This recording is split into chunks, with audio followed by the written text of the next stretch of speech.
4 రోజుల క్రితం భారీ వర్షాలతో నాలాలో కొట్టుకుపోయిన అర్జున్ మృతదేహాన్ని గుర్తించారు పోలీసులు. హబీబ్ నగర్లో డ్రైనేజ్లో పడి వరద నీటిలో కొట్టుకుపోయారు అర్జున్, రాము. భువనగిరి జిల్లా సంగం నదిలో అర్జున్ మృతదేహాన్ని వెలికి తీశారు. రాము మృతదేహం కోసం గాలిస్తున్నారు పోలీసులు.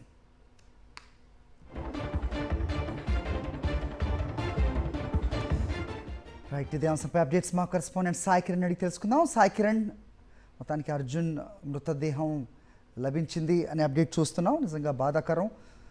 ఏంటి మీ దగ్గర ఇన్పుట్స్? సరి అయితే హబీబ్ నగర్ పోలీస్ స్టేషన్ పరిధిలోని అఫ్జల్ సాగర్ నాలాలో ఆదివారం రాత్రి 8 గంటలకు కురిసినటువంటి భారీ వర్షానికి ఆ నాలాలో కొట్టుకుపోయినటువంటి ఇద్దరిలో ఒక వ్యక్తి మృతదేహం దాదాపు ఆ పడినటువంటి ప్రాంతం నుంచి 70 కిలోమీటర్ల దూరంలో మూసీ నదిలో వలిగొండ ప్రాంతం భువనగిరి అక్కడ ఏరియాలో అక్కడ లభించింది. పూర్తిగా 4 రోజుల నుంచి కూడా గాలించారు కూడా ఇద్దరి మృతదేహాల్లో కేవలం ఒకరి మృతదేహం మాత్రమే లభించింది, అది కూడా అర్జున్ది. అక్కడ పడినటువంటి మృతదేహంలో మీద ఉన్నటువంటి టాటూలను ఆధారంగా అతను అర్జున్ అని చెప్పి కూడా కుటుంబ సభ్యులు గుర్తించారు. ఇంకా రామ్ మృతదేహం గుర్తించాల్సి ఉంది. గడిచిన 4 రోజులుగా కూడా అటు హైడ్రా సిబ్బంది, డిఆర్ఎఫ్ సిబ్బంది పూర్తిగా మూసీలో గాలిస్తూనే ఉన్నారు.